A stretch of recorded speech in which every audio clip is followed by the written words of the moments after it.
When Adrian Paul decided that he was looking for broader horizons than Highlander and felt that he was going to be stuck in Highlander forever if he didn't take his shot, perfectly respectable, if not somewhat uninformed, somewhat delusional, people were not interested in Highlander. They said, you know, the show's doing well, but without Adrian, what are you guys going to do? So we, being Davis Panzer, Gaumont, assorted Germans, we said, let's do a show with a woman immortal in the lead. And nobody was terribly excited about that, but they said, okay, we'll give you a short order for season 6. I forget, it's like 13 shows, 14 shows, whatever it was. And we said, we'll do every other show. We'll have a new woman in the lead role, and Adrian will do half the shows. So you'll have some of Adrian, and we'll have a chance to look at these women and see how they work as immortals. We had a casting session here in LA to cast a number of women. We were looking for female immortals to fill in the episodes that Adrian Paul was not going to be in, because his contract said that he was only going to be in, I think, 6 episodes of the 13. So we ended up having to cast different women to play immortal parts that we were looking to try to cast for the spin-off show, because the word was that we were going to do a female immortal, something that was going to be more like Moonlighting meets Highlander. We cast an assortment of people who had had series before, people who were just kind of supporting players but had kind of a spark, we hoped. And the casting went on for a long time. And this idea of using season 6 as a test it's like a giant screen test on national television and European television to see sort of who would be the next Highlanderette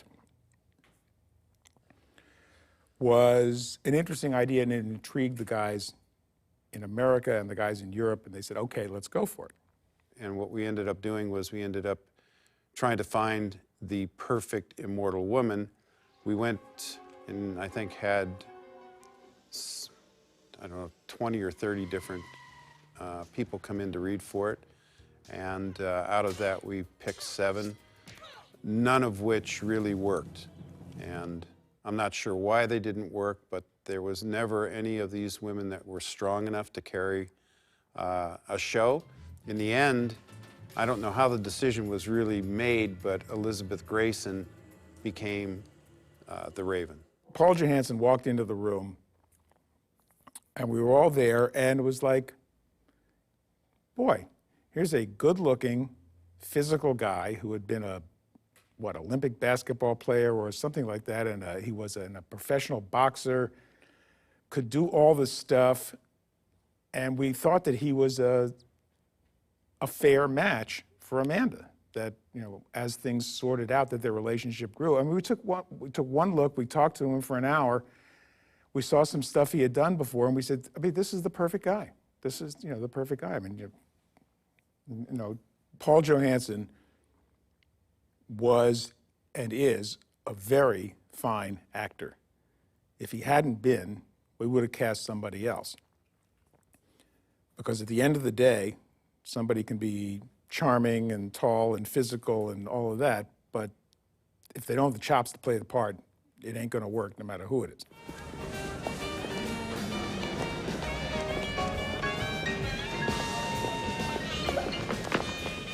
Where is it? Maybe you should frisk me, detective. You picked his pocket. But you didn't even say when. Isn't that what you brought me here for? No, not to steal wallets. Oh, no, we're here to steal international secrets. That's much more ethical. My partner, Peter Davis, and I met with Elizabeth and a publicity person at the glamorous Bel Air Hotel for lunch after she had been cast, because we didn't really need to see her before that, since we knew who she was. She showed up and she had sort of brush-cut white hair. Now, I personally find that an attractive, interesting look. It is, however, a much harder look, tougher, less sympathetic look than the black hair that she had when she was Amanda, Queen of Thieves. But in this early day at the lunch, which was, I don't know, 2 months before we were supposed to start shooting, she looked fabulous. She stopped the room as she walked in. Not an easy room to stop. And she was as bright and funny and charming and all the things that we loved about both her and the character. And there was no, I mean, maybe I'm insensitive and maybe I'm not paying attention, but there was absolutely no indication whatsoever that anything had changed from the time she did her last Highlander episode until the time she was going to start her first Raven. It's complicated for me because at that time I was involved in a relationship with someone who was seemed to have a lot of PR experience, and he helped me navigate through all of it. But I mean, it sounds insane, but I was led to believe that a lot of things were happening that I will never know if they were happening or not. I assume they were not. You know, that half of the things I was afraid of, I was very afraid of Ken Starr and very afraid of anyone in power, you know, whether either side. And I was told that I would become, you know, a target. It was strange. The politics, it was just really scary to me to be involved in that. And somehow my name still got pulled in, and people were giving interviews that were not true, saying that it was sexual harassment and that all these things. And all of a sudden I saw my face on the cover of USA Today, saying that I was on the run from a subpoena from Ken Starr. And I mean, and what was so bad is that the photos were really, really bad. I hated that. It's like somebody turn in a good photo of me, please God. When that came up, was sort of right on the fringe of all this happening. So here we are trying to negotiate a deal for me for a TV show, which I want to do, and all this terrible drama is going on around me. Plus, I didn't know that I was in love with this psychopath who was totally tricking me on every turn, so I don't know, still don't know, we'll never know the truth about what was actually happening around me, between the politics and all of it. So I entered into this job of Highlander, playing Sweet Amanda, you know, the jewel thief, with a tremendous amount of pressure, and believing, believe it or not, that I was given that job by the mob. I sound like a crazy person, I know. But I really thought that it was a payoff for something. I was led to believe that this psychopath I was with was in the mob, and somehow he'd pulled in all these favors and gotten me out of this horrible situation, and that part of the payoff was that I would get this job. So I believed that Bill Panzer and Peter Davis and David Abramowitz and all these people really did not want me for this job. But they were sort of forced into it, and that maybe the Parisian connections as well. And so here I am acting my socks off, trying to be professional, trying to learn martial arts, trying to learn to sword fight better, and all of this stuff. And trying to, you know, here I am doing a show with Paul Johansson, and not knowing him, and I've been told that, you know, they really want him to be the lead, and but you got to fight for what you want, show him that you're the best, and it was just a nightmare. And so I didn't really get to enjoy Raven, not like I did Highlander. I mean, Highlander, the stakes were low for me. I was just the fun girl who came in and stirred up McLeod's life, and here I am, you know, trying to be the lead in a series, fighting off all these forces around me, and trying to function as a human being. It was almost impossible. I'm surprised. Sometimes I look back and I think, well, you got through it. You're alive, and you did, you know, you did a good job on this show, so it's all going to be okay. The Raven, how did it happen? How did I get to participate? Well, you know, at first I had no intention of doing The Raven. I didn't think, you know, it wasn't The Raven, it was a Highlander spinoff. And because we were going to do another show, called Runner, based on a script that I had written and that I had owned a piece of and that I had my heart into. And it looked like that was moving along fine. And at the last minute, Gaumont said, "Oh, let's do a spin-off instead. And do you want to do it?" And I went, because everybody wants to put their own voice and their own show on the air. It didn't happen. And then they came back to me and said I would have to take a huge pay cut. And I said, wait a minute, we're doing a spin-off based on Highlander, which I was fairly important to, and now you want me to take a huge pay cut. And the reason I was told I had to take a huge pay cut was because Gaumont didn't have a lot of money because they spent all their money buying movie theaters. So they didn't have a lot of money to pay me. And my attitude was, sorry, it wasn't my problem that they bought a lot of movie theaters. So that was the inauspicious start. That was the beginning. The legend of the Raven is that the Raven was a thief. Charming, witty, amusing, attractive, but a thief. It seemed to fit the character of Amanda, who had been established over 6 years of the series. It seemed that it was an appropriate title for the show based on her character. In the negotiations for the show, I was concerned that they were going to call it Highlander something, Highlander this, and we came back and forth. I said, well, it should be unique, it should be different, shouldn't be Highlander something, it should be just the Raven. I was hoping they were going to go for it, but at one point, they gave in, and I gave in, they gave in.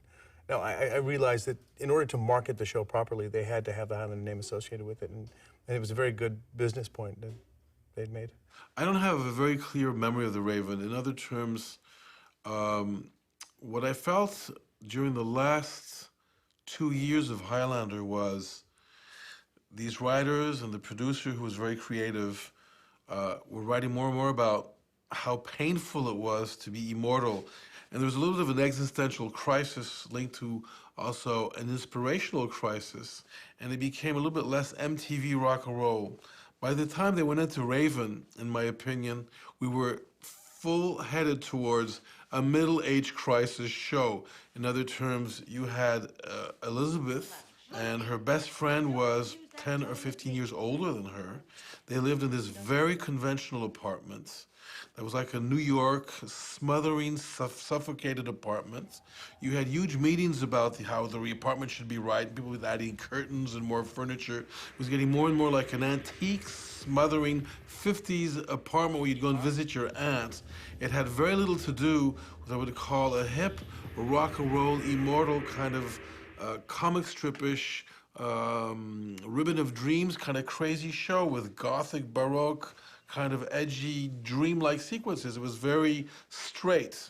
So in that sense, Raven didn't call for the kind of shooting you would shoot Highlander with. And therefore, everything got more and more conventional, and you'd have a lot of scenes where it was like tea time, Elizabeth would take tea with her best friend. I don't know if it was her aunt or her best friend or the woman who took care, her caretaker in this apartment. I have a very vague memory all the time. There was always like the tea time sequence, Also, I don't know if Johansson and Elizabeth, the chemistry wasn't great there. In what came up there with the writing and everything, it was like the meeting of middle-age crisis of everybody being tired of being immortal. It was like a death wish. It's like nobody wanted to go on living forever. It was like everyone saying, oh, it's so hard to be living forever. I can't take it. Everybody dies but me. I mean, it started already in Highlander a little bit, and it always cracked me up because, basically you'd think it's a great blissful gift to be alive forever. Well, it got darker and darker, more and more painful.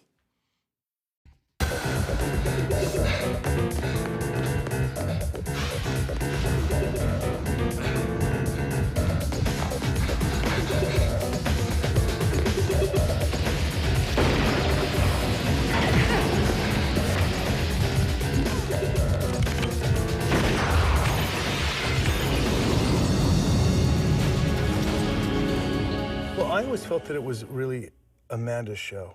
And I always felt that, I wanted to be a part of the show because I liked this character. I liked the way that he was. I wasn't interested in it being, Nick's show. I didn't think that would have been as good, and I think it wasn't. I think it was Amanda's show, and it became more of our show when people learned to love us together. But I liked supporting her. I liked being her, her love interest.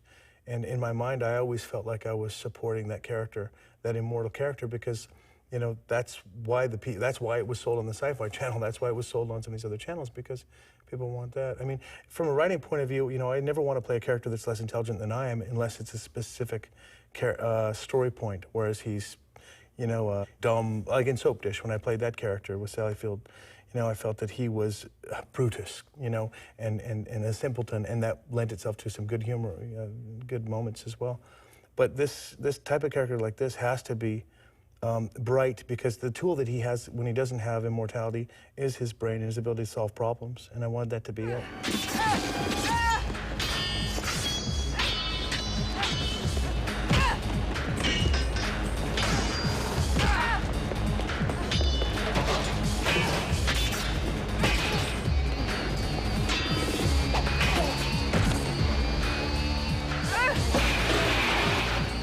I think I assumed from the beginning that it would still be Highlander, that whole myth of Highlander, because having gone to so many conventions and I met so many fans, I just assumed that they would logically stay in that realm, because that's what everyone loved. I mean, they loved the flashbacks, they loved the historical aspect and sort of the romance of it all. So I assumed that it was going there, and of course the first 2 or 3 scripts really didn't go there at all. I mean, it was more contemporary. I felt like it was a cop show at one point. It was maybe a bit of moonlighting. It would flash of possibilities of what it could be, the perfect mix, but it was very hard to come to. And in the end, we sort of went back to Highlander, and I think Paul felt sort of cheated with that, and I felt sort of cheated when it was more the buddy cop show meets it just didn't quite seem to have a direction for a long, long time, and maybe it never really found it. I think if it had another season, maybe we could have developed it to another level that would have made sense to everyone. But I think the difficulty I had was because we had no real direction that made a lot of sense to me. Having come from Highlander, which I thought was fantastic, that was the appeal, is that it was fantastic. And you had these immortals popping out of the woodwork and going after each other's heads, and these glorious flashbacks, and I don't know, I guess I wanted more of that, and I didn't find having another cop show that interesting. So maybe I fought for that and I was unhappy with all of that, but I don't think that I was instrumental in pushing it more towards Highlander. I just think it made more sense. It is very rare, as you can see. Look at Seinfeld. Have any of those people made a dent once they're not in Seinfeld anymore? Any of the 3 other people? They've all had series that have been massively produced, massively promoted, and they failed. People don't see any of those people as being the lead in the series. They see them as being Seinfeld's pals, Seinfeld's buddies, Seinfeld's support team, his Greek chorus. That's what they see, and we love all that stuff between them. But take away Jerry, and it's the Greek chorus, but we don't have somebody standing in front of the stage. I don't think it was an inhibiting factor for her, for sure. There were other things floating around backstage that were far more inhibiting than that.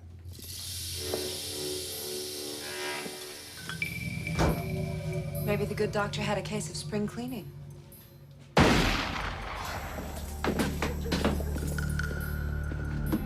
Get down! Why? Why? The chemistry between them was dead. We might have made a casting mistake, and then then the money started fading away for some reason in some episodes. It just became really difficult to do, but I don't think people phoned it in. I think if you look at some of the flashbacks, I think they were well done. If you would just check the ship's manifest. If you want the land that badly, then swim for it. Marcel! What's this? A challenge! On your knees. Never again, sir. I think people worked their ass off. And I just think that when you have a series where there isn't a clear vision and where the actors hate each other and don't trust each other, I think Elizabeth emasculated Paul. And I think he didn't know what to do. And his response was to try to make nice. And he brought her flowers, and she told him he brought her flowers, and she looked at these roses and said, "I'm allergic to flowers," and threw them away. You know, it just was a mess. It was an awful, awful, painful mess.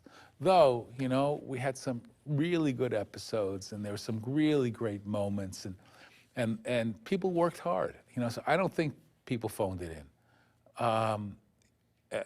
And I think I think that the box was just too difficult to fill. The whole idea was to move to Toronto for The Raven. Bill Panzer fought to keep the post-production in Vancouver and keep the same staff, which I was part of. So there was a lot of infighting that went on to get the show to stay in Vancouver, to budget it so it would be affordable to work in Vancouver, because in Toronto, I think they felt that they could get better deals for, you know, the post houses and all that, and also the personnel working in post-production. But in the end, we won out, as it were, and we stayed in Vancouver. And I think that keeping the integrity of the group that was there helped, in essence, to keep the integrity of the show. And it was a smooth transition from that standpoint of starting up a new series. Amanda? Amanda? What? What happened? Oh, well, you know, I found the perfect sweater to go with my gray pants. It seems that a girl can't even go shopping without being assaulted. Who was it? No one.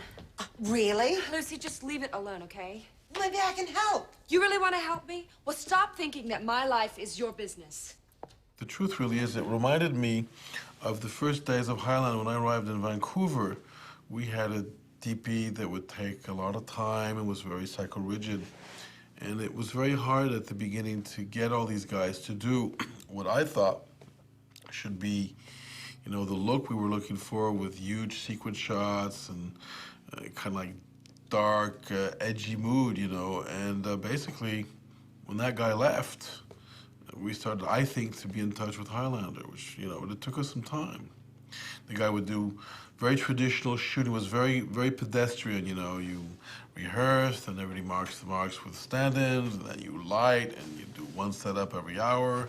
When you do Highlander in like 7 days, and you have 11 hours on the set, it's very tough to do that kind of work, you know. And you have to find somebody who's a little bit more, I don't know, freer and a little bit less set in the ways, this is how we do it. It's like very military approach, which is the problem I have with a lot of technicians all over the world. It's basically everybody thinks that it should be done in a certain protocol way. And it's hard to get technicians to say, let me adapt myself to how this guy works. Every director is different, and they should learn how to adapt themselves. And every show is different, and an actor and a director have a relationship that's different. And each time they should have a different approach. That's hard to get. The process is really important to me, the way you fit in with the group of people that you're working with, and whether they respect writing and whether they respect you as a writer. And that element is critical. That's the personal element. As far as writing, the creative element, the whole subject matter of immortality is really, I think, an interesting one. I think one that is the fantasy we can all have. And I always liked looking at the good and the bad, the evil and the powerful in being able to be immortal, and why that would be. If given a choice, would you actually choose to do that? That was the struggle, I think, that Nick Wolf had in this show. When I love the end in the last episode, where it turns out that he was an immortal in waiting, and and his anger about it, and that resonates for me. That the whole aspect of having to watch the world around you change. It's so exciting and so enticing, but at the same time, it's so lonely. I mean, from a human point of view, from the individual point of view, it could be really torturous.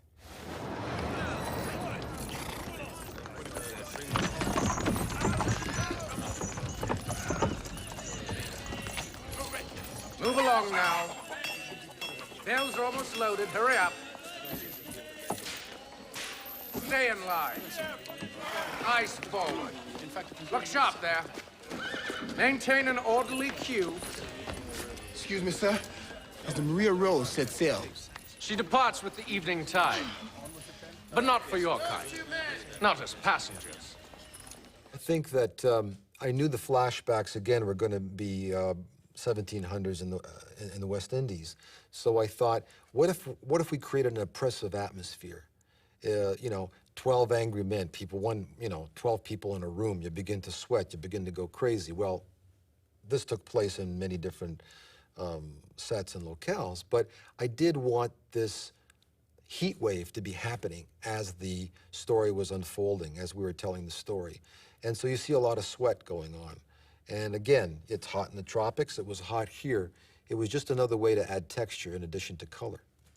Well, Moonlighting was a success because it's the angst between, the sexual tension between the two leads, and the idea that you never actually can, I think, ever let that happen. And we built that tension and we worked on it, but then they wanted to marry that to the element of the fighting, the sword fighting, and keeping all of the Highlander themes in there with the quickenings and the head choppings and whatnot, but bring in this other, more, as you said to me earlier, the cop, the clinical one, the one analytical, the one that brings the humanity to it a little bit. And I thought that was a terrific premise, and I think that their approach to it was right.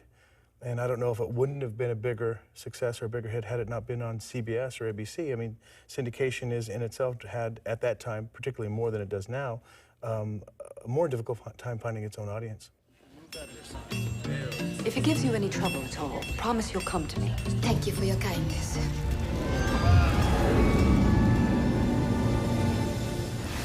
Are you gonna talk to me about this? Would you just let it go? That's code for immortal. He's not an immortal. I swear, I'm telling you the truth. Corpse just gets up and walks away. If that's not an immortal, I don't know what is.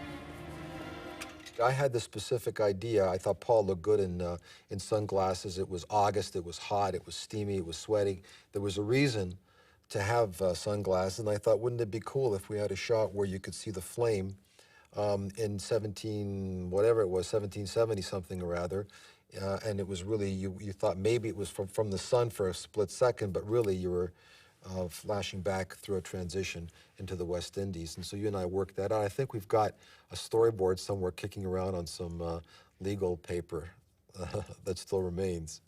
It worked really great. No! What the hell is happening to me? I used to travel wherever I wanted to go, and I did whatever I wanted to do.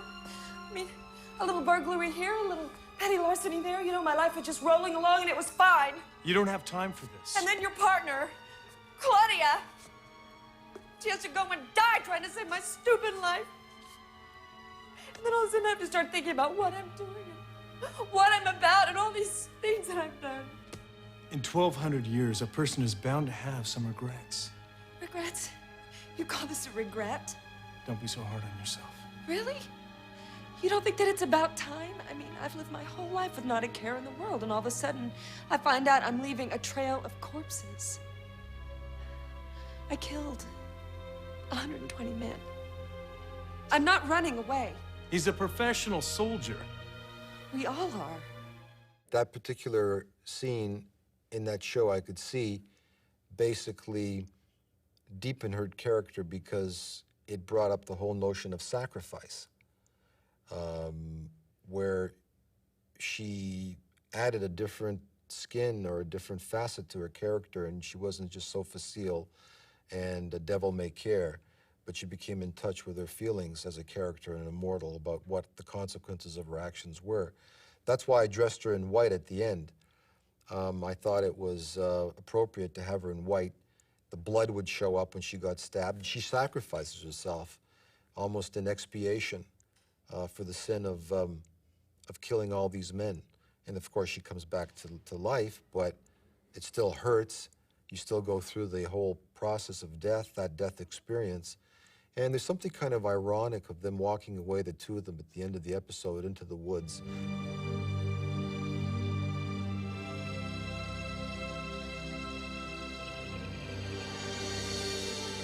It's kind of idyllic, and yet it's ironic.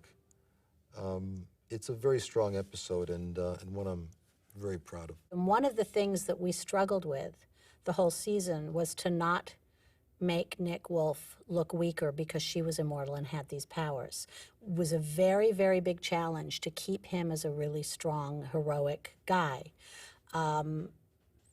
who had his own power and his own abilities that she didn't, because she didn't have the moral center that he had. He was a man with a clear moral center, but very human. It's in another place at another time, if there was enough time to have him come to the set or have a phone conversation, we could all sit there and work on it together. It would be collaborative. But the problem is that, you know, it's about money. It's about time. I would love David to write another scene. We don't have time. We got to go. I got another 4 hours, and I got to get the crew home. And you know, those are tough.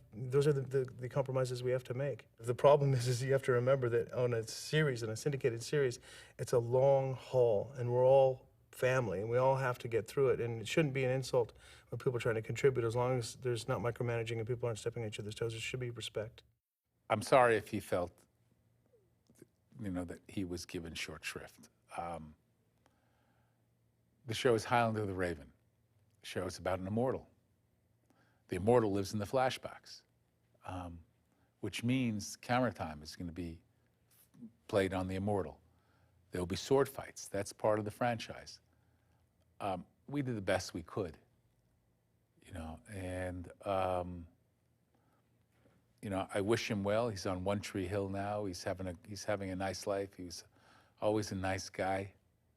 I have a great story to tell. Well, what the hell, I'm on. So Paul and Amanda, Paul and Elizabeth, you know, we're not getting on. It was terrible between them, and I didn't know what the hell was going on. I'm sitting in a restaurant. I'm sitting in a hotel lobby in France, and I'm having a conversation with Amanda.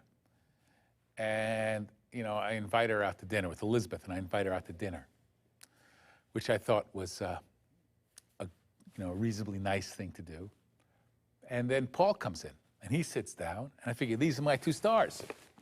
So I invite him too, because it's only good manners. And the level of tension is just unbelievable. And we go walking down the street, and Elizabeth, and I'm thinking, okay, I got to take him to dinner. Where do I take these two to dinner in Paris where it's not going to cost me $1,000?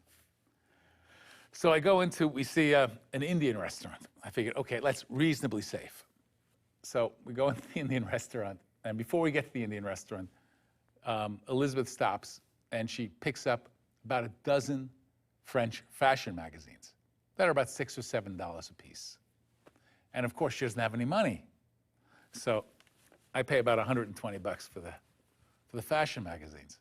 Then we go into this restaurant, and people are looking at them and as they're walking down the street, and Elizabeth turns to Paul and says, they know me from Highlander. They love Amanda here. It was just her way of establishing her power. We go into the restaurant, and there's this girl of about 16 who works there, 17, is across the restaurant. And she's looking at the table and looking at the table and looking at the table. And Elizabeth says, there's another fan. I just can't escape them. And the woman comes over, the young girl comes over, and she asks Paul for his autograph because she knew Paul from a Coca-Cola commercial. The waiter comes and asks Elizabeth what she wants to drink. And I think she ordered like the second most expensive bottle of champagne on the menu. So there was a price to pay for, and it was just painful. The whole thing was painful, and I didn't understand it. I didn't know what was going on. I didn't know Elizabeth was with someone who did a Svengali thing on her head and convinced her of a whole bunch of crazy things. I just couldn't get through. I couldn't break through. Couldn't make magic happen. It was so frustrating. But I think Paul had problems with a lot of the scripts. I remember him, he was very unhappy about a lot of the directions his character was taking. You know, an actor who thinks that, you know, his opinion is really what matters is going to cause problems eventually, because what it does is, in a syndicated show with little time to shoot and produce and finish your show and get it out to be on the air, it just slows things down. And no matter what, I mean, problems I can solve are problems on the set. When I have a problem with dialogue, even if I disagree with the way that it's said, I know the content's important to the writers because they're pushing a storyline, and I will make little negotiations, little diplomatic, you know, suggestions along the way to the director, less to David or some of the other writers on the show, because that would, I think sometimes it puts them off and makes them think that I'm a know-it-all or that I want to, but that's not true. Sometimes, you know, when you're in the situation, you know, because I don't think scripts are meant to be read. I think scripts are meant to be said. And you don't know until they're said out loud. And as a writer, sometimes you have to work with the actors. You know, Amanda's Amanda. She's 1,200 years old. She is the most powerful person in the room if everyone in the room is mortal, you know. And in acting, that's sort of what it's about. It's like, who has the power in this scene? And the person who can't die is usually that person, in my opinion, in that situation. You know, she may make all the mistakes, but in the end, you can shoot her, and unless you take her head, she's going to pop back up. So she's the strongest, she's the oldest, she's the smartest, she's the wisest. Maybe she's not the most mature, but, you know, so that struggle was always there. I would say it was difficult because Elizabeth and my working styles of acting were so different. She always knew her lines. We had no problems with either of us. We loved to prepare for that. But we come from different schools of acting. At one time, she was very upset with me. There was one early on, which started our riff, was that I'd come to the scene where I was supposed to grab her, you know, and move her. Just grab her physically, grab her by the arms, move her. And in the rehearsal, I like to rehearse. I want to find out what's going to happen so that we can, you know, find out what's in the scene. And I put my hands on her, and she didn't like that. And she screamed in front of the crew, "Don't you ever touch me. Don't ever touch me again."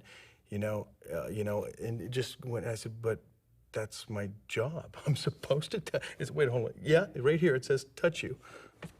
All you had to do was ask nicely. And that, you know, she didn't want to do that. She wanted to do it a different way, I suppose. I don't know what that other way would have been, but that was a rehearsal, and I presume you rehearse. And she said, "You always ask. You never touch me without asking." And I said, "Well, I don't believe that the minute you chose to be an actress that you have the right to say that to me, because I'm a professional. My job is to move you, and I won't hurt you, because, you know, I don't think my character would do that, and I don't think that I would do that. And then I would discuss it with you, but it's a move." Same thing with, you know, we had different ways of approaching things. You know, I don't know. I don't think we're method or technique or anything. I'm just, you know, I love the process. I love the work of it, and I think, you know, I think we just came from different angles. I wasn't very nice to him.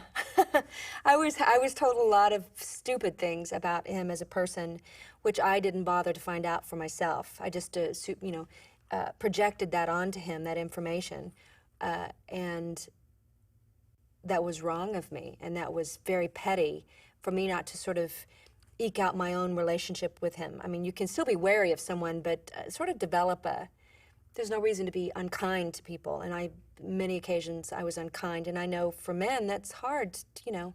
You don't want some bitch coming and, you know, trying to cut your feet out from under you, and it's not, I don't like people doing that to me, and for some reason I felt compelled to do that, and I don't know why. I think I felt threatened and paranoid and many other things, but maybe that's why he was frustrated, and maybe just the scenario. That what you're saying is just that Amanda is all those things and he's not. Oh, it was definitely, the embryo was developing. And, you know, you know, again, I think that's got to be all part and parcel of what you're doing. There was conflict going on in the two characters anyway. And I think it really helped, especially in my show. I don't know about the other shows, but this particular show, the scene in the bar at the beginning. No, you're dead. Just like her. Look, I heard you left the force. And I was just wondering if... I don't know if I could do... I mean... Go away. The conflict that was going on between them was very helpful. Plus, later down the line, I mean, you know, it was the scene in the truck as we discussed. I mean, I think all of that stuff in my particular episode worked very well for the conflict going on between the two characters. Down the line, I don't know, but there was tension.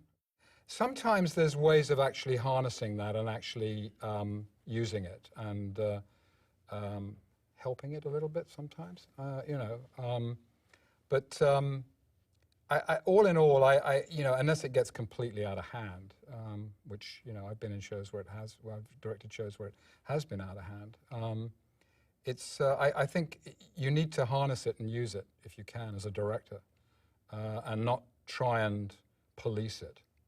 You know, it doesn't help to do that, I don't think. I like both of them as actors. They both had different styles of acting as well. That was, I think, part of the conflict. Elizabeth had the advantage of having played Amanda for some years prior to this, and Paul, I felt, had the insecurity of, you know, someone who'd been thrown into a character he didn't particularly know, was getting used to knowing, and, you know, was having problems. I mean, I think he was, you know, he had his own conflicts going on. Plus, they're two completely different types of actor, which I think's great. Being in Los Angeles, we were in a little bit of a vacuum. So we would hear things second and third hand about what was going on and what the problems were. I actually met with Paul when he was here. I think I met Elizabeth once. I barely knew her, but Elizabeth was coming into a character that existed. The very nature of being immortal puts her center stage automatically. You then have to really fight to make the spotlight big enough for both of them. And I remember distinctly, and there's not a lot I do remember, but I do remember struggling every week to make sure, sometimes successfully, sometimes not, but to make sure that he held his own, but he was a mere man. And she was immortal with a world of experience. And in fact, the hook of the show and the fascinating thing about the show is this ability to go back in time and see where these people came from, and her experiences with these other immortals who would come along. And the problem with Nick was that there wasn't a lot to flash back to. I mean, he had a 35-year span of life, and once you go back 18 years, it's not going to be all that interesting. So that, you know, you don't want to waste. I say waste because it's not as seductive. But flashbacks on his life. We did flashback a little bit to him arresting someone. I think the baseball show. We went back to how he had originally arrested this guy. Now he was coming out and coming after him. We tried to make every episode about his cases and his life and his story, and what the difference is now that he has this immortal in his life and has stopped being a cop, and how everything has changed for him. I'm sure that the crew felt the tension that existed. I think that because of what happened between the two of them and how it came down, that there was that constant sort of irritant that went on. And, you know, in some ways what ends up happening, I think, is that people start behaving like they're walking on eggs, because you never know what's going to happen next. If somebody's going to be petulant, if somebody's going to be, you know, argumentative, if someone is not going to cooperate. And to run a series is very difficult, because it's like a treadmill, and once you're up and running, you know, you can't stop running. So anything that creates a hiccup in it reverberates through the whole production. So I think that there was, you know, that contributed to probably the atmosphere that existed on the set.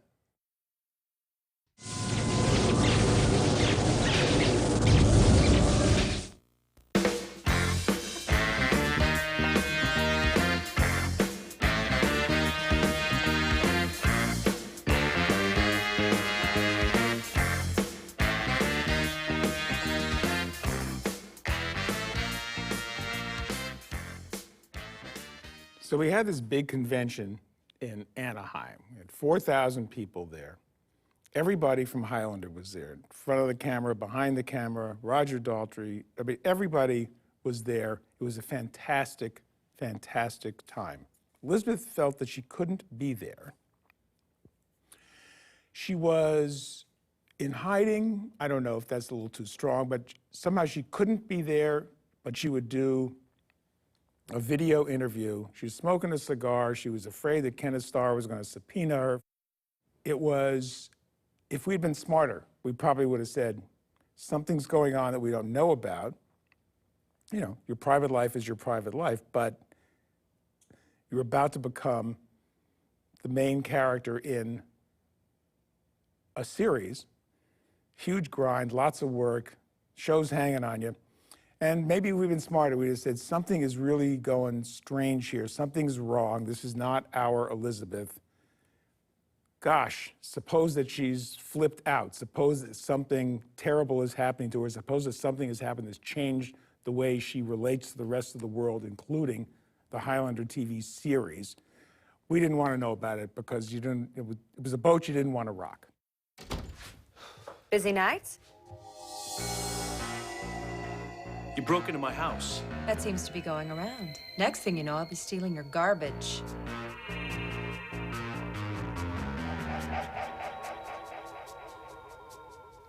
A friend of mine was murdered yesterday. I'm sorry to hear that. What does that have to do with me, Nick? Nothing. Maybe. I was good friends with Elizabeth because I knew her from the Highlander series. Most every day on the set, there was, you know, when I was working with her, it was always kind of touchy-feely, warm. Hi, how you doing, Elizabeth? Oh, good to see you. We were shooting the tag, and Paul was already on set because I had been doing, I did an earlier scene with him. And Elizabeth arrived, and as she arrived, I went over to hug her, and Paul was there, and she pulled away from me and said, "Don't touch me." And it was like, oh, okay. And that's where she was at. It was like whenever they got into the same space, it was very, I don't know exactly what it was. It was like this tension and this, like, they were both there, but they weren't there together at all.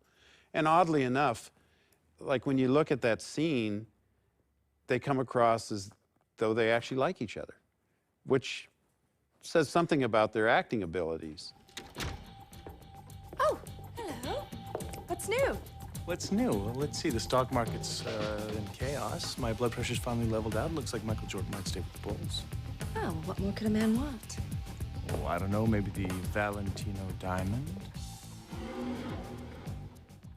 As I said, I was very wary of Paul, mainly because I knew he had, you know, negotiated hard for his position in the title cards, and I'm sure once again, so much information that I have about him was told to me by a different source and several sources, and I don't know if any of it's true. So I just assumed that he was trying to get the best for his character. And of course, I was trying to do the same. So we were really, I never asked him what his astrological sign was. That would be interesting. He must be a horned animal because I'm an Aries, so I'm sure we were like that all the time. But I think we did the best with the situation. Once again, I think we're very professional.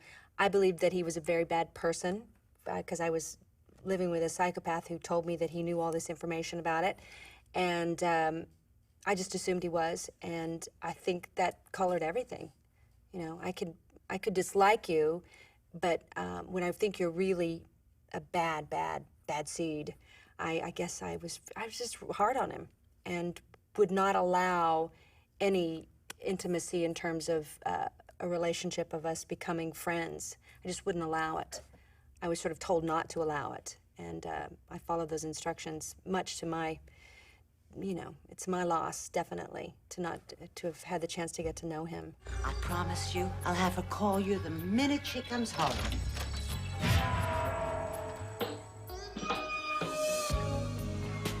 Amanda? Nick?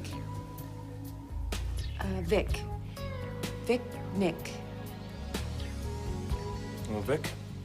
Hi, Nick. I didn't know much about her. I knew that she had had a very public past with the former president of the United States. I knew that she was disinclined to talk about it, and that I was told by producers on the show not to bring it up. And I said, well, if it comes up, it comes up. Well, okay. I didn't understand why there was so much secret. This incredible sense of that we were very isolated, and that we always had to look around. I mean, every time I felt as if there was a hidden microphone somewhere when I was hanging out with her. But she kept a distance. She was formal. It wasn't mean or anything. Just kept her distance, and that distance never. There was only a couple moments in the whole time we were together that we actually shared a laugh. And for somebody with my personality, it made me very lonely, and it made me very. I didn't understand why I was so disliked by her or untrusted by her.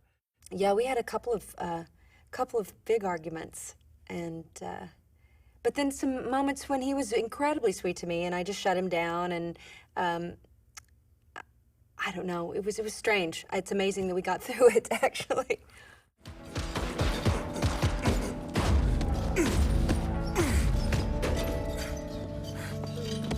Wow.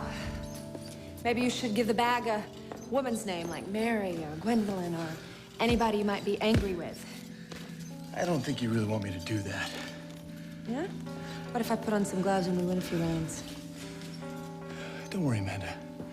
I'm not gonna go to the press or the police or anybody. Your secret's safe with me. At one time, and I don't know if this is a gag or people were having me on, but when the show ended, it was one of the producers, whom I won't name, told me that she had written him a letter saying, I apologize for all the things that I've done or whatever, and that she had informed him that she had thought, when I first joined the show, that I was placed there as a spy. Yes, and you laugh, and I laughed, and I thought this was a joke, but somebody said this to me, and then I started thinking about it as if I was, like, they would plant me on the show to act with her, to pick up information, which I thought was kind of, well, I mean, it's a little difficult to believe. There was a moment when Elizabeth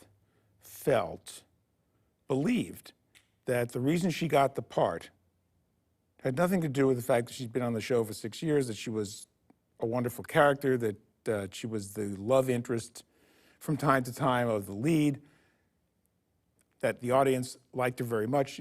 Nothing to do with that. She got cast because the mob insisted that we cast her. Okay, now we didn't, hear this early days.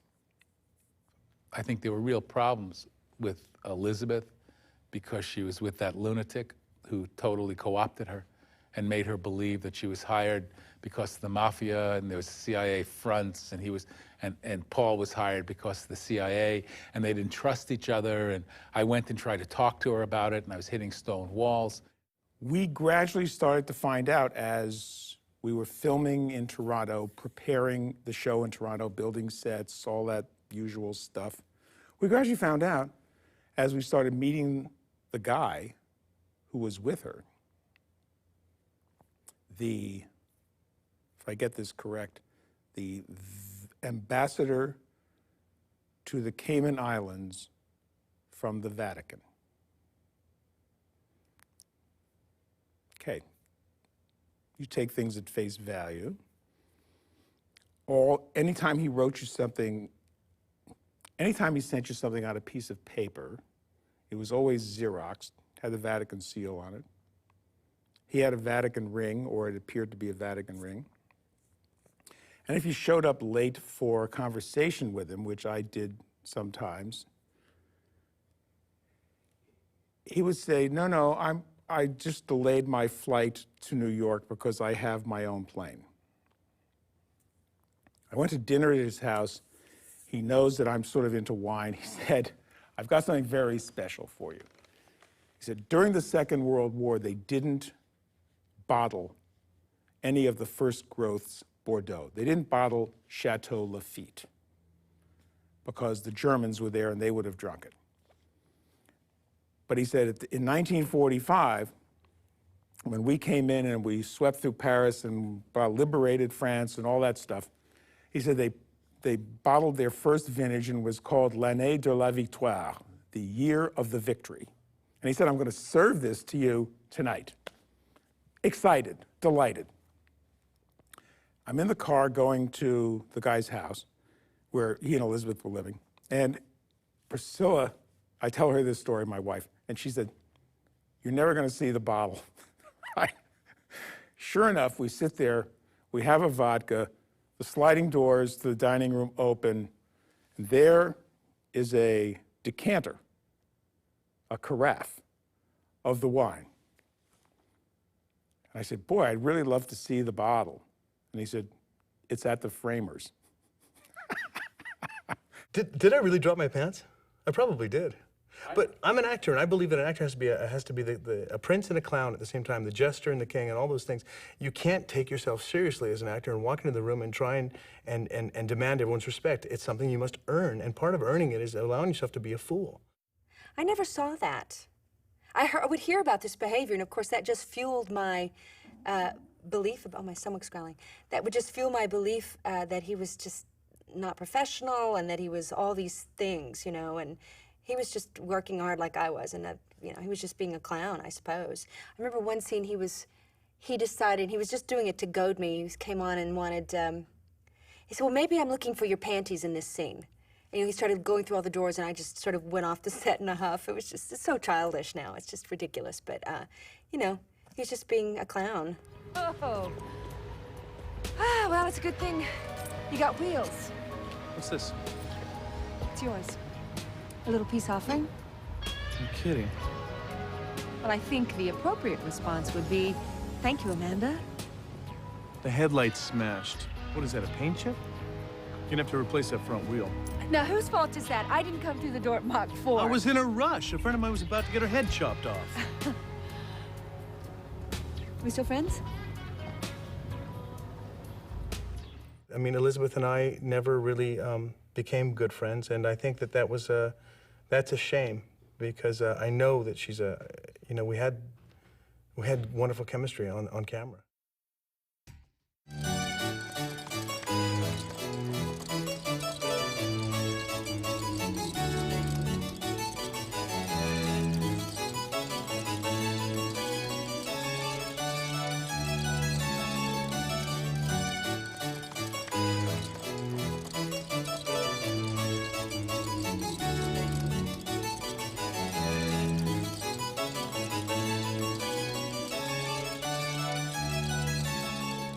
You know what?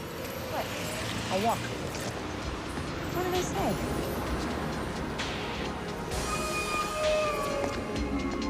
Well, you know, it was supposed to be a partnership 50-50. I felt that it had, and I really wanted to support her character and make that the focus.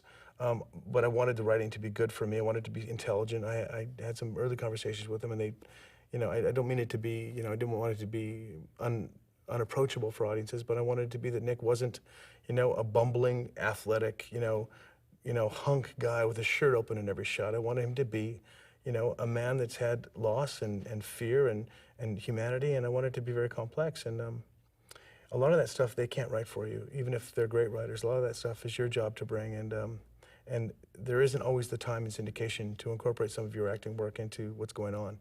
So, and you know, they can always cut it if they want anyway. But yeah, there was, yeah, it was a compromise by attrition in a way. As we worked longer and longer, I quit trying to force them into seeing my way and just I tried to slip it in as often as I could through my own work. The one concern Paul Johansson had at the beginning of the show was that we had told him, he had relied on us, that the show was a 50-50 show. It was The Raven and the Wolf, which at one point was the title. The French seemed to have a problem with the wolf, So it ended up being The Raven. And that was kind of like the beginning of a series of events which led to, instead of the show being 50-50, and I don't mean, you know, in that silly way where people are counting pages and lines of dialogue, but just the weight of the show gradually became more and more Amanda. Amanda had her sidekick. Paul had a guy who was running him initially from a detective agency. That guy went away. Amanda's sidekick stayed. Amanda had her sidekick, had her set. Paul had the guy who was running the detective agency who booked him into these special assignments, had a smaller set, and gradually his sidekick went away while Amanda's stayed, certainly during the time that we were in Toronto. This was not the way things were originally conceived, but they evolved this way as the chemistry between Elizabeth and Paul started to disintegrate. And in fairness, the chemistry between Elizabeth and the rest of the show started to disintegrate. I think he was right. I think that Paul came onto the show with promises of being an equal partner in this series, and I think that what ended up happening was she's immortal, you know. Amanda was the immortal, and Nick was the mortal, and they lived in two different worlds, and as a result of that, I think that it had to focus on the Raven, and I think that whatever promises were made to Paul were not kept, because once they got into scripting the episodes, they began to find that they had to focus on Amanda. And I think that everything that Nick did was in reaction to what happened in Amanda's world, and as a result, he became the second fiddle. There were incidents, or there were episodes where they were his episodes, but you know, out of 22, maybe there were 4 that were his, maybe more, but in general, that's what happened to him, was that he ended up having to play to her, and that was very frustrating to him. I know that when I directed him in The Devil You Know, we had a long conversation about all of that stuff, and it was very difficult convincing him that that particular show was really his show. I mean, he would, you know, was looking at it like he was always playing to her.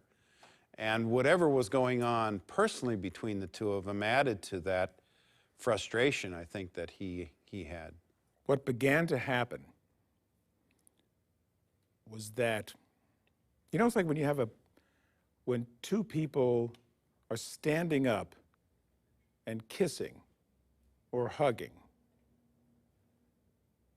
If they're kissing or hugging and they are together and there is some heat, their groins are together. You look at a lot of these shots and there's a space between their crotches. And this is a sure indication that these people are not getting along, and they're not either personally, in real life, not getting along, and certainly not passionate in the show, no matter what the dialogue is, no matter whether they're kissing like maniacs. If that ain't happening, they're not together. And as we gradually kind of sandbag Paul, I like to think unintentionally, I hope unintentionally, her particular madness got stranger and stranger. His anger and frustration got not strange, it was probably well-deserved. He was entitled to it. It was like in X-Files. It didn't matter that the two leads couldn't stand each other. because it was not a romantic thing. This was set up that the romance would, they would be reluctantly romantic, but they would be sort of sucked in by their own chemistry and sexual heat until, they couldn't stop it, and we would all love it. But that didn't happen for a variety of reasons. I mean, Elizabeth froze him out because of the personal demons that she was going through. And while he showed up to work every day with all the enthusiasm he could muster, he was certainly frustrated at the fact that he was clearly becoming the second banana, whether it was in terms of page count, dialogue count, or just in terms of her attitude, the way she played things, and the fact that the show was called The Raven. I think they're professionals, and I think they did a very admirable job. But it was a struggle the whole way, and I think ultimately it did hurt what we were doing, and a lot of energy went into dealing with one or the other, the care and feeding of the two leads. That and I like them both very much, and I think they're both very charismatic. I don't know them well as people, but certainly on camera. And as those characters, I don't think that was a mistake. But I think the personal things that were going on in particularly Elizabeth's life that affected her and then affected everybody around her, I do think it hurt the show. I think we would have stood a better chance. I think it became too big a headache for people to deal with. And I don't blame her. She was in I worked on, as I've been on the board of a battered women's shelter for years, and she was, I think, terribly emotionally abused in this situation, and it got out of her control. And I'm sorry that she didn't trust anybody else enough to try and get help, that she lived in that situation for so long. And there's only so much you can do with a sociopath, and that's what this guy was, so. Part of this whole thing, of course, is that here you have two very attractive people. And unattractive people hit on each other, attractive people hit on each other. I mean, it's just a fact of life. You can't pretend that it doesn't happen. And I don't know, I think maybe Paul hit on her. And she was offended by that. And from that moment, it made what was a rapidly deteriorating situation even worse. Should he have done it? I don't know. I mean, come on, she's an extremely attractive woman. I don't know why he wouldn't. Yeah, there was discussions about it with some people. Elizabeth and I never spoke about our characters to each other. I don't think we ever spoke about it. At times we would comment on the writing, or at times we'd comment about a director, or at times we'd comment about a situation, but very, very nothing about acting. Most of the times I had an acting coach who I would call on the phone and just discuss things and say, how would you approach this? And he came from theater, so he always came from something which was sort of disorganic for me, and I had to really learn to work around that. But the directors sometimes were more interested in trying to force a moment than to allow a moment to be spontaneous. And to me, that's it makes me feel cheap.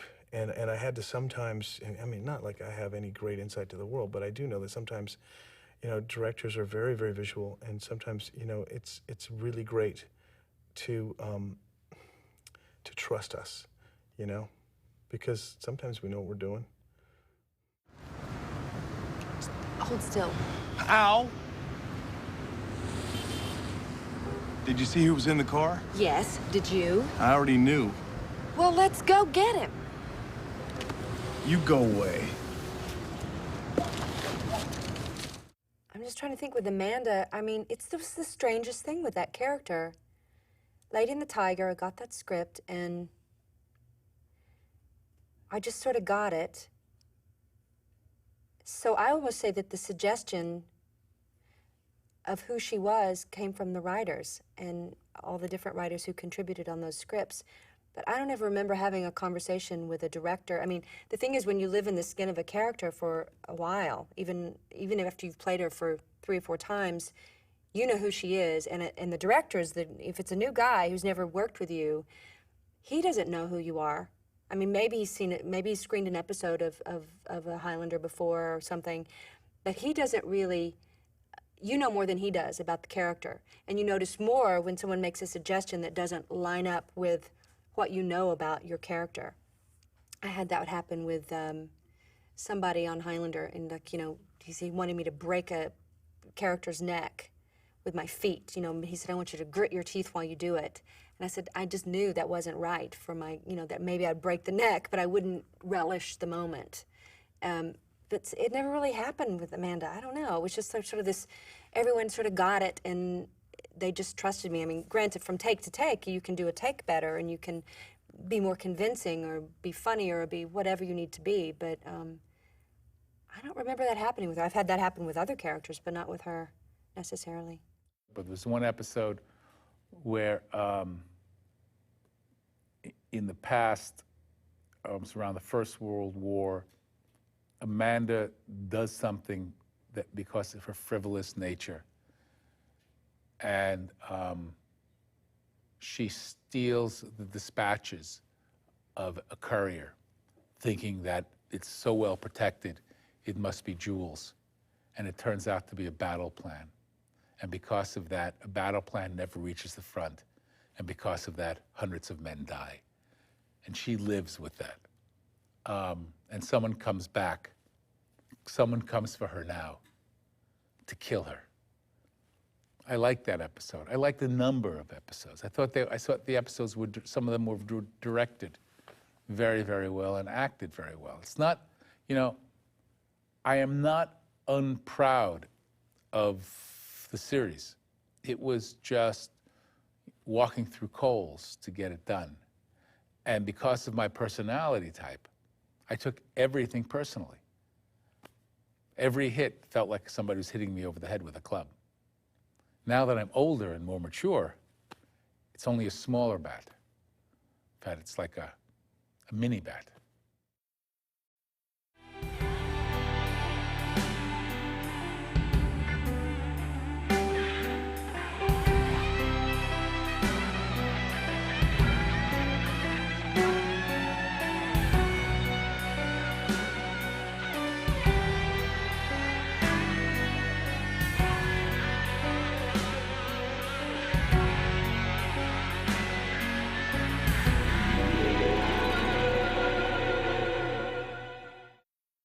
I found very, very few moments where Elizabeth was distracted, where she was always professional. There was only one moment on set, which was at the end of Dead on Arrival, where Paul and her had words. Yeah, I have a temper. I am a competitive person, and yeah, it comes out. I think I've got it under control now as I've gotten older. But Hundreds, maybe thousands of years of life, and all I have to do is go around decapitating people to survive like you. That's a gift. But you'll see things you never imagined. We would hear back from the set that he was misbehaving, that he was acting up. And at first I thought, I was stunned. I thought, well, how could he be doing this? And why is he doing this? And doesn't he recognize the opportunity? And then I realized it was in response to her treatment of him. And he was kind of, for lack of a better word, she was, let's say, cutting him off at the knees.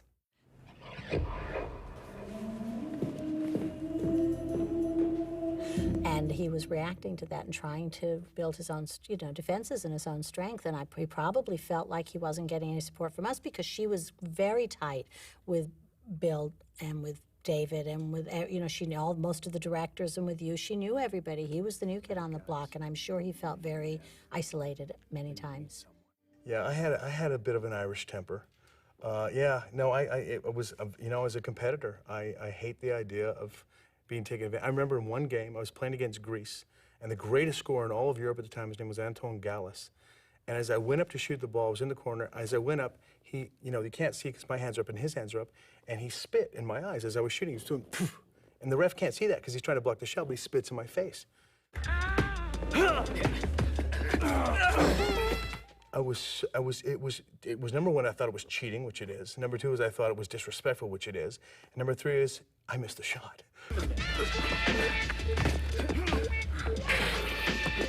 So the next time I got the ball and I went up to shoot, I came down with my elbow on his nose and shattered it. And his whole team collapsed on me, and you know, they beat the shit out of me. Well, watch this. This is me quitting. We were hired to do a job, and that means both of us. When we shot the last episode, she wasn't particularly speaking to me because she thought I was basically being pals with Paul, and she was very nervous about that, or paranoid, perhaps is probably the better word to use. But up until that point, you know, I only have positive things to say because she came to the dance professional and prepared. You think I'm crazy? I think you're possibly creatively enhancing the situation, imagining things. Offset, there were moments that I saw the craziness. And I can tell you one example. I asked her and her boyfriend out to the famous Parisian restaurant Maxime's. You know, it'd been around since the 30s. And there I was. It was sort of late afternoon. I think we were the only people there. At least I was the only person there. And I'm sitting there. It's 2 o'clock, and it's 2:15, it's 2:30, and it's 2:45, and I'm drinking champagne by myself, wondering if I've been stood up. And then finally Elizabeth comes in with her boyfriend, and she's in tears. She's absolutely beside herself. She's sobbing. And her boyfriend tells me that he's just come back from the U.S. Embassy in Paris, and he's very apologetic because he had to speak to the embassy to let them know that he knew that President Bill Clinton was having his apartment bugged with Elizabeth, and he was on to his game, and to get the FBI guys out of there, and blah, blah, blah, blah, blah. So I'm sitting there thinking I'm in the Twilight Zone because I just asked them out to lunch. There's no other female character like her. I mean, even Alias is not as, I think, as intriguing. I think she's wonderful, Jennifer Garner, that character. But I think that Amanda set the tone for a lot of those kinds of shows. I want to thank you for everything. I broke the law. Don't thank me for that. Okay. Buy you a drink? A lot of those kinds of women who were slightly off their moral center and not, you know, self-serving and adventurous and romantic, you know, seductive.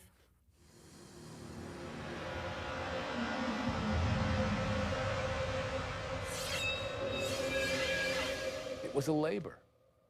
It was a, you know, it was like Sisyphus. You know, the guy who carries the rock up the hill and then all of a sudden it rolls down over him. Amanda, you know what I mean. How was he?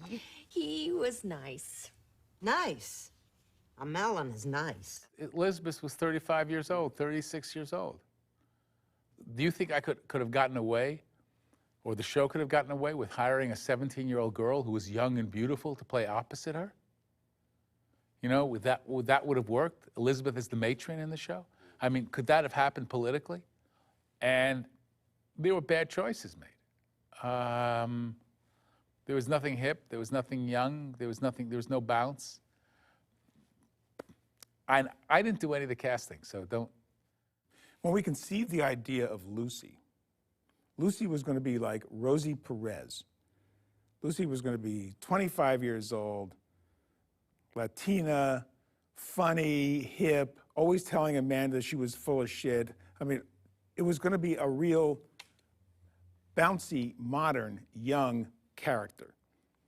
What we ended up with was somebody who had been like the grande dame of the theater, who was walking around like, oh my God. Correct me if I'm wrong, but didn't we celebrate your 50th a couple of years ago in Mallorca? I don't recall.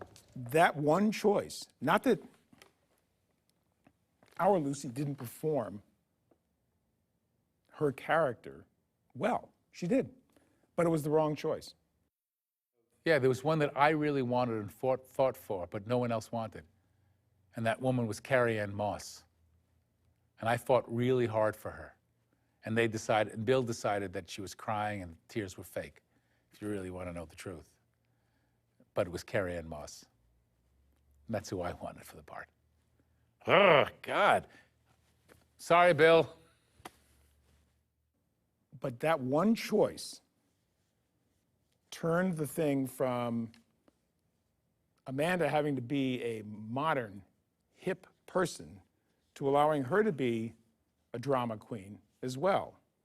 Then you take a beautifully designed set and you decorate it so it looks like somebody who's 70 years old lives there. Not somebody 500 years old, which would be cool, or somebody 25 years old, which would be cool.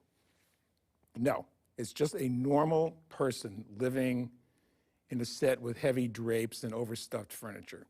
Not the concept, not the plan, all of that was driven by that one piece of casting. Jacopo Robusti, Adam and Eve, 16th century. She's tempting him. Maybe if not for her, there'd be no sin. Ah, but if there were no sin, there'd be no need for forgiveness. The Frame was an episode that I remember for several reasons. I did a lot to try to lift that particular show up, and the script kept on being rewritten and rewritten and rewritten, and this happens on every series. If you're on enough series long enough, you're going to find this happening because for various reasons, script notes come in or whatever it is, and the script's late. Well, here, there was this classic tug and pull between all the different parties involved in the making of the show as to what this particular episode should be about. A lot of executive producer types around the world who all had a different vision of the show. The one episode, The Frame, that was the only script I gave any input in because I thought it was really wrong. But everything else, I mean, they knew how to write Amanda. So I just trusted them. I never felt that they misstepped with that except on that one script. And I think Marla Ginsburg was being pressured by the European financial partners to have it more light and frothy and romantic and less violent. Well, you know, the franchise is you behead people, so it's going to be violent. And I think more often than not, we were able to pull off this balance. Well, this particular episode, there was this tug and pull constantly. We kind of went to set shooting with not even all the pages there. Again, this happens on television sometimes. So I tried to do what I could to, you know, to make this thing as cohesive as we could. I was dreaming always, and I tried to talk the writers into it, of a mad 25-year-old woman immortal, very rock and roll MTV-ish. She lives in a closed down opium den in the underground of Chinatown with, I don't know, a Tibetan monk, and the champion of the world of chess is like Kasparov or something, and she goes out with her adopted orphan of 12 years old on motorbikes at night and does justice. That's what I would have done with Raven, but I wasn't heard, that's for sure.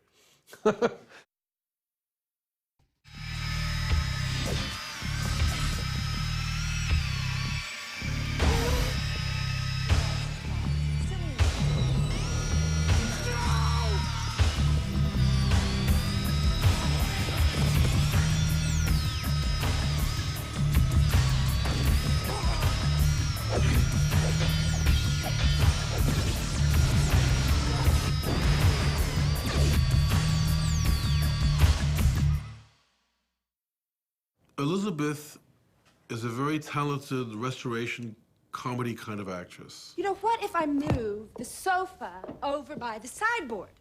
Or what if I put the sofa where the chairs are and put the chairs in front of the fireplace? Or we could put the chairs... No, that won't work. Amanda, whenever you start buying new rugs and rearranging the furniture, I know we're in trouble. Oh, I just need a change, Lucy. Oh, I'm turning into a fossil. Must be the end of the century ennui.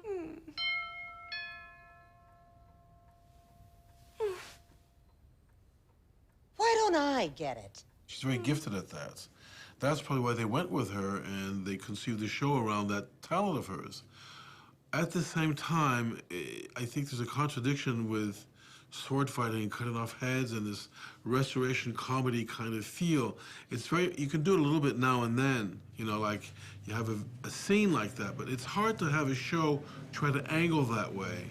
And my hunch is, it was a misconception. It also brought into Raven a kind of realistical, almost daily life routine kind of writing. Whereas what's great about the immortality theme of McLeod and the evil guys he fights is that it's surreal. It's like a dream world. You know, darkness sets in, and at the night, you know, with steam coming out of gutters, strange things occur that are occult. And that is the strength of that kind of a series, and that's what was invented with this immortal character.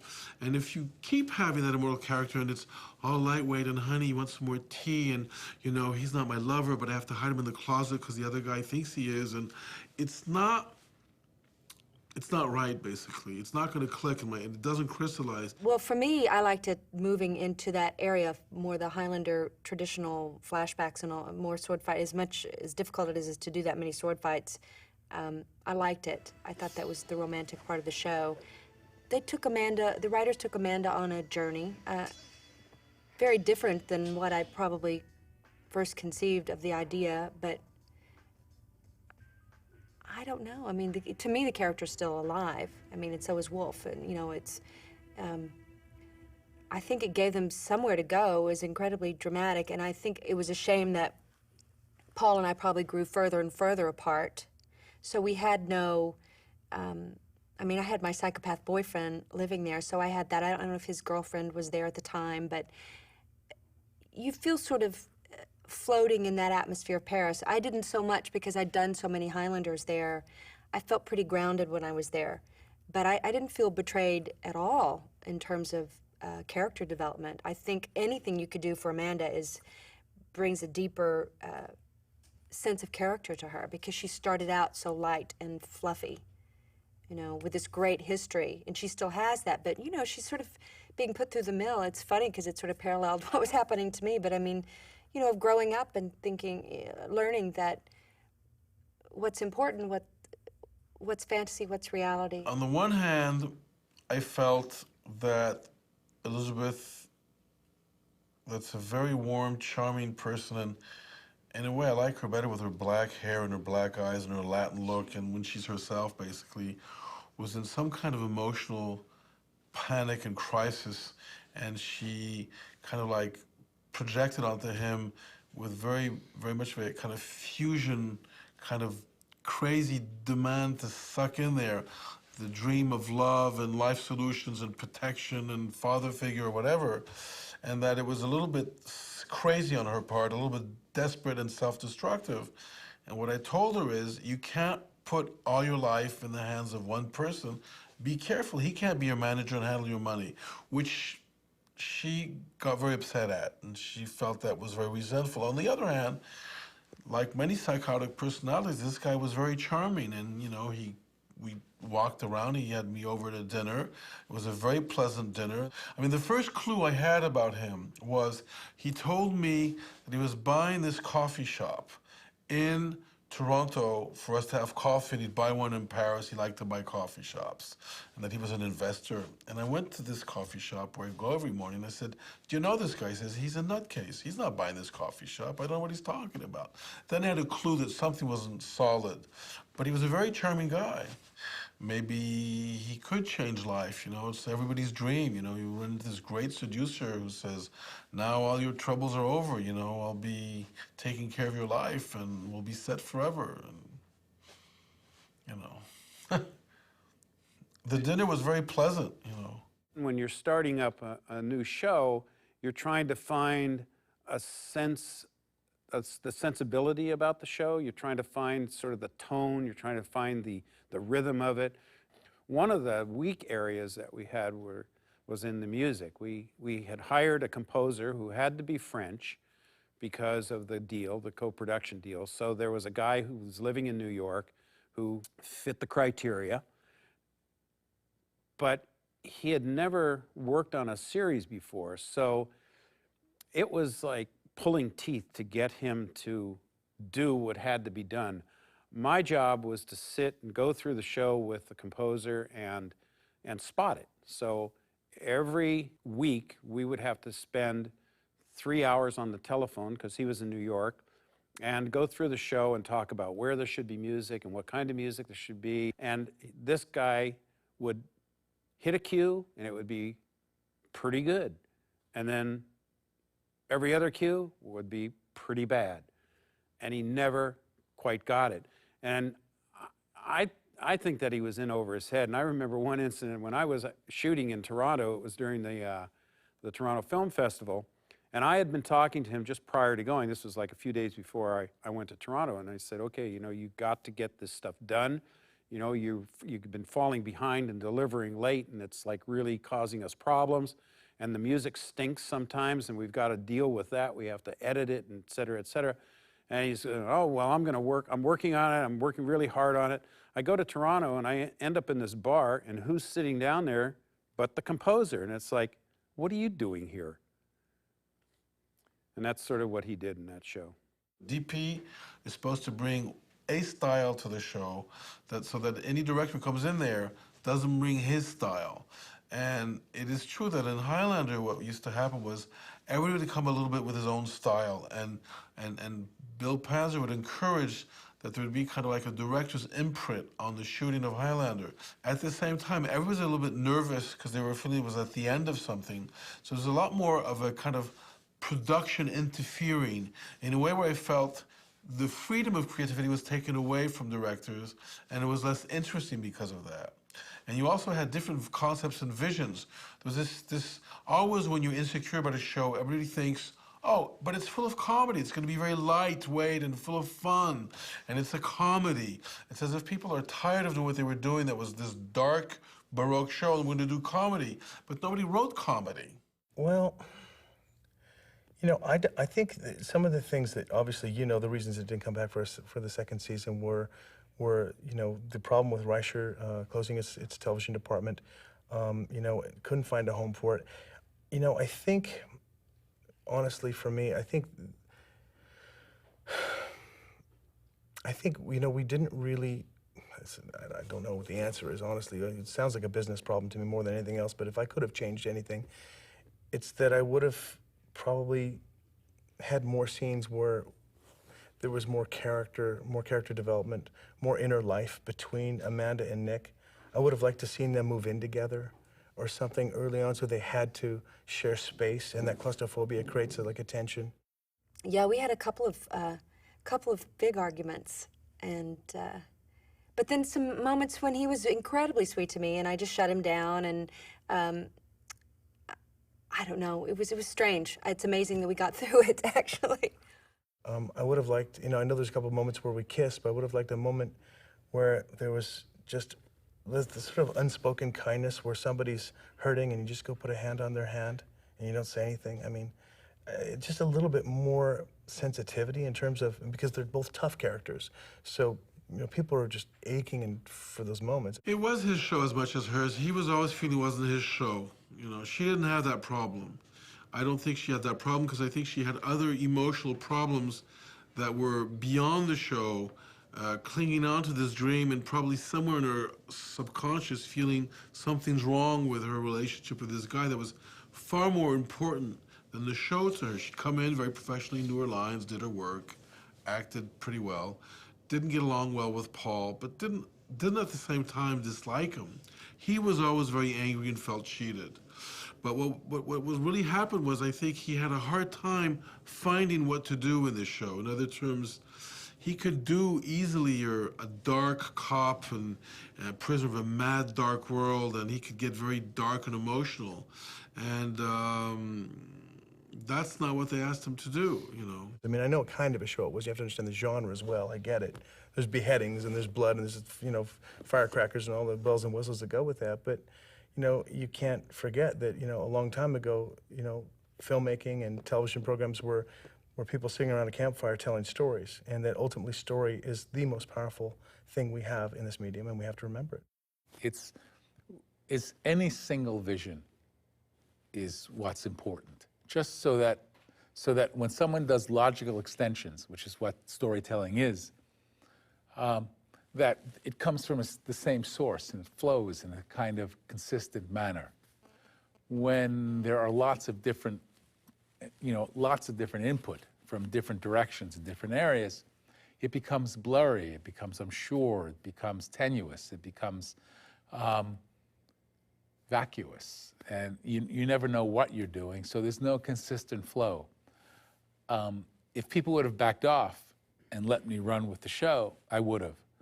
But I think the show was flawed from the beginning in some ways. The character of Amanda was never meant to be a heroic lead. She was always meant to be the gadfly, the character, the little angel on your shoulder that says, go on, have that extra drink. Go on, put that in your pocket. Go on, sleep with that woman even though you're not married to her. Have a good time. And to make that character heroic, you have to twist her and turn her, and it didn't play into Elizabeth's strengths, which is that kind of bounce and that kind of comic stuff. And I think it would have been difficult. I think that basically, I think they probably could have done it if they would have had another showrunner. But I see Highlander as I see Highlander. I've been at Highlander for too long to be able to reinvent myself in it. You know, I think that if they need a new vision, that vision should probably come from elsewhere. I do TV shows like everybody else because, you know, you want to work and you love directing, but at the same time, I try to do stuff that I really enjoy. And Highlander was like a real gift. It was like a real fun, great moment of my life. Raven was not fun. There was a lot of tension, and it was very hard for stuff to take off, and it wasn't fun. And it was a tough show to do. It was like everything was very professional and unwarm and unfriendly, and there was not the spirit in other shows. There was not the spirit. And it was difficult, you know, I was trying to get through it. I was trying to do the job with an incredibly small writing staff.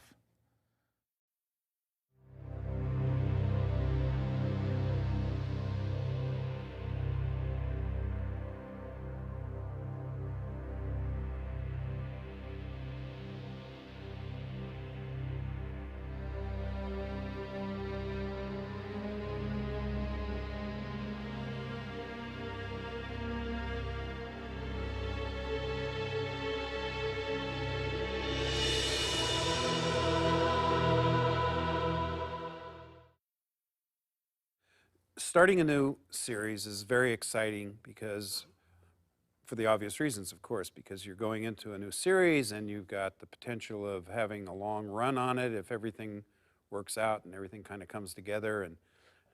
And the first show was called Reborn, which is the rebirth of Highlander as the Raven.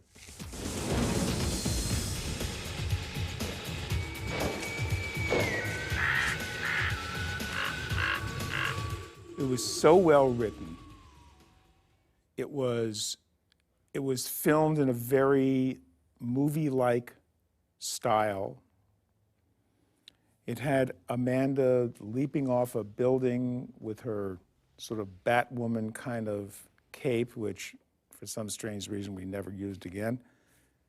And at the end of it, we really did what was a classic Highlander moment.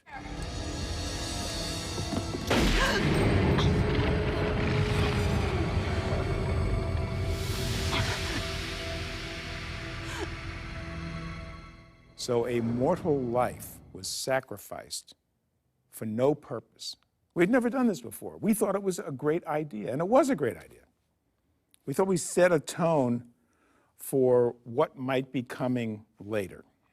And then the show started to move forward, and it got more and more depressing in some ways because things weren't working out. All of the things that, you know, we were hoping for in this new series didn't come together.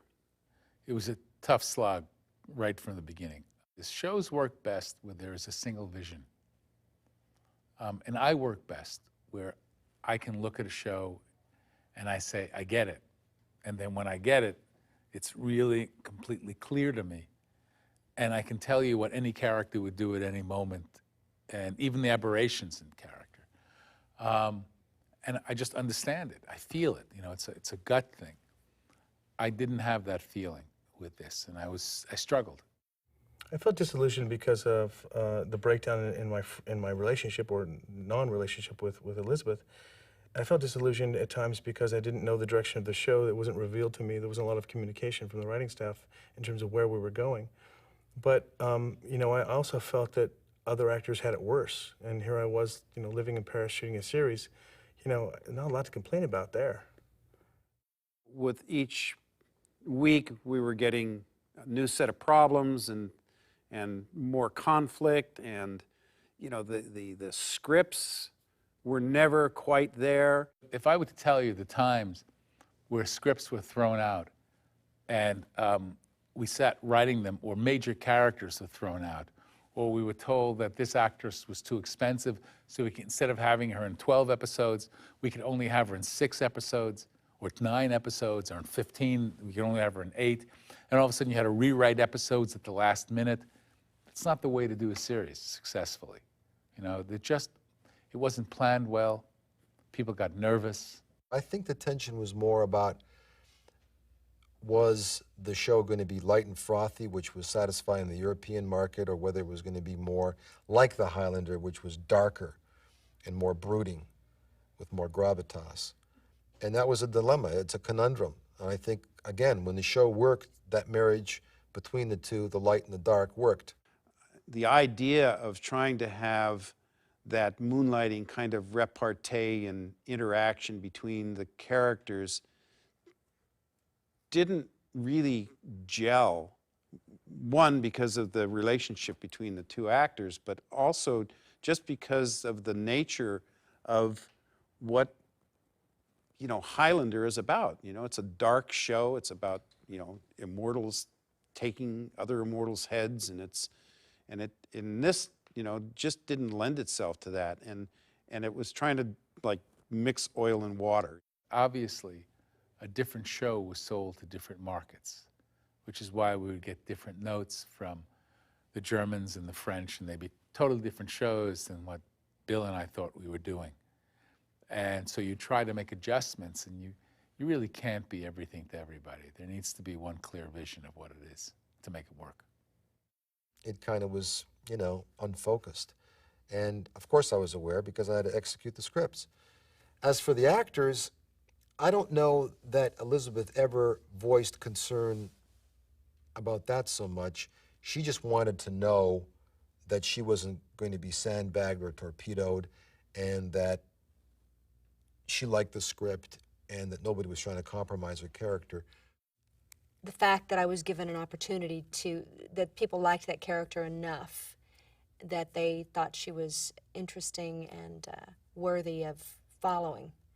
And that was gratifying, that even though I didn't create that character, I helped bring her to life, and that people liked that. It's not necessarily that they liked me, but that they liked what I was doing with Amanda. So I was glad to have that opportunity again. Paul had different concerns. His concerns were far more about the script not being foolish and him not being foolish, and he really did not want to become immortal at the end of the series.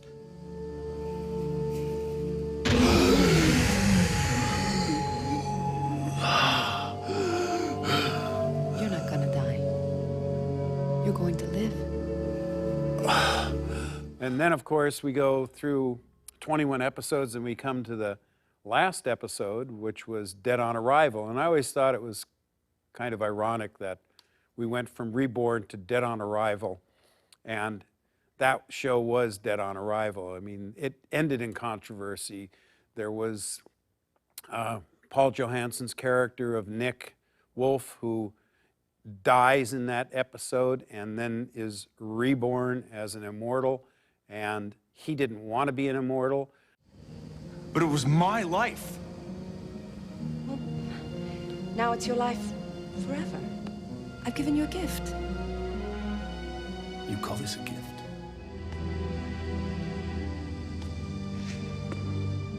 Dead on Arrival ends with a crash. That's one of the, and I didn't realize, I mean, I haven't seen that since the cut I saw of the episode. That's really sad. I mean, where do you go from, that's just like slinking off into the corner type of thing. I don't know why that happened. There was a lot of stuff that was going on between, like, their relationship in the real world and their relationship in the show world, and he was actually quite sick. He was getting pneumonia. He ended up in the hospital in South Africa, nearly dying, and that was all happening, and this just kind of all went in the toilet, and it was flushed, and away it went, and that was the end of it. I honestly left with great feelings. I think other people felt far more upset than I was. Honestly, I didn't know we weren't coming back. I had a feeling in the last episode that something was wrong and people were nervous and there was stuff that I didn't know about, I wasn't told. But I also believe that, you know, that it was a great year and people still talk about it to me and I'm proud of it and I wouldn't change it. I'm glad I did it, and even under the certain circumstances where I didn't know things or wasn't told things, or I felt it maybe immortal and I didn't want to be. I never liked oysters when I first tried them either. And then I tried them. And I was like, okay, I like oysters. It's like, I'm just stubborn. I think what it was very good, and I think it could have gotten better over the years. And I wish that we had had our 6 years of, of DVDs to put out, season 6. It would have been nice, and maybe I would have actually gotten to go to Paris because I was stuck in Studio City. Nice place, good weather, but all in all, I'd rather be in Paris. After the second year of Highlander, pretty much it was my role with Bill playing the liege lord, saying yay or nay and stuff like that. But I basically pushed through the show through. Bill did the post with you, Don, but the stories and the basic core of the show came out of my head. And so I knew what I was trying to do, and in most instances, and we delivered pretty much. On this, I wasn't so sure, because the vision was different from different people. And I think that what we were trying to do on Highlander was the best show possible and to make it great. What we were trying to do on Raven was survive. 21 episodes later, having made the wrong choice, in my opinion, to make Paul Johansson, the wolf, immortal, we ended up with some guy throwing golf balls with green smoke, poisoning him. And I mean, it was so bogus, so not us, and it was, I will take my share of the blame. I hope there are others who will stand up next to me. I enjoyed my experience. I mean, if I had anything bad to say about it, I would just say that, I wished that Elizabeth Grayson and I would have had an opportunity to sit down and express ourselves in an open and honest way where it could have been very mature and productive, rather than having people feel what was going on between us. I think that's not a professional way to deal with it, and I have to take some responsibility for that. But again, in my excuse, I was a kid. I'm a man now. I would do it differently. I don't know why it happened like that, but it seems it just did. I want you to forgive me. For what? For this.